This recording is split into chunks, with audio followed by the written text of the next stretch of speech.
কাশীঘর এলাকার পাইপলাইনে শ্রী শ্রী স্বামী ধনঞ্জয় দাস কাঠিয়া বাবার আশ্রমে উদযাপিত হল 7 দিনব্যাপী ধর্ম সম্মেলন।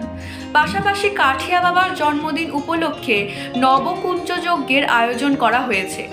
গোটা উত্তরবঙ্গ, উত্তর পূর্ব ভারত সহ রাজ্যের বিভিন্ন প্রান্ত থেকে ইতিমধ্যেই ভক্ত সমাগম হয়েছে আশ্রম চত্বরে।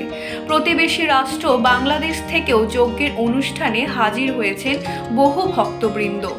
মঙ্গলবার ভক্তদের নিয়ে ধর্মচর্চায় সামিল হন বেনারস থেকে আগত কাঠিয়া বাবা স্বয়ং। একান্ত সাক্ষাৎকারে কাঠিয়া বাবা বলেন, কলিযুগে কম সময়ে ঈশ্বরের সান্নিধ্য লাভ করা যায়।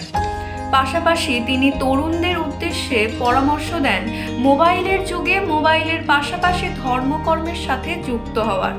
আশ্রমের পক্ষ থেকে ডক্টর উদয় গোবিন্দ রায় জানান, অগণিত ভক্তদের জন্য বিভিন্ন হোটেল ব্যবস্থা করা হয়েছে। নবকুণ্ড যজ্ঞের পাশাপাশি সপ্তাহব্যাপী ভগবত পাঠে আয়োজন রয়েছে।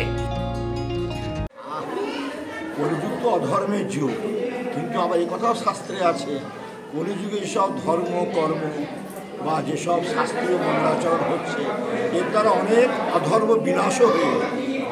ঠিক আছে না? অন্য যুগে ভগবানকে পেতে গেলে হাজার হাজার বছর লাগত, কিন্তু কলিযুগে ভগবানকে 1 বছরই পাওয়া যায়। আর এত ধর্ম কর্ম শাস্ত্রীয় বিধিবিধান মহাপুরুষদের জন্ম, এইগুলি কলিযুগ ছাড়া অন্য কোনো যুগে এত মহাপুরুষদের জন্ম হয়নি।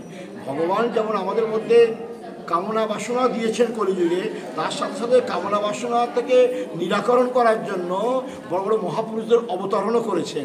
এই জন্মদিন উপলক্ষে জন্মদিনের আগেই বেশ কিছু ধর্মানুষ্ঠান আমাদের হচ্ছে। এর মধ্যে থাকছে নবকুণ্ডীয় যজ্ঞ, যা সচরাচর দেখা যায় না। শিলিগুড়িতে 1 কুণ্ড, 2 কুণ্ড, 3 কুণ্ড পর্যন্ত যজ্ঞ দেখা যায়, কিন্তু নবকুণ্ডীয় যজ্ঞের মাহাত্ম্যটা আমাদের শাস্ত্র অনুযায়ী এটা একেবারেই আলাদা। শিলিগুড়ি থেকে পার্থপ্রতিম দাসের রিপোর্ট, ইউ বাংলা টিভি।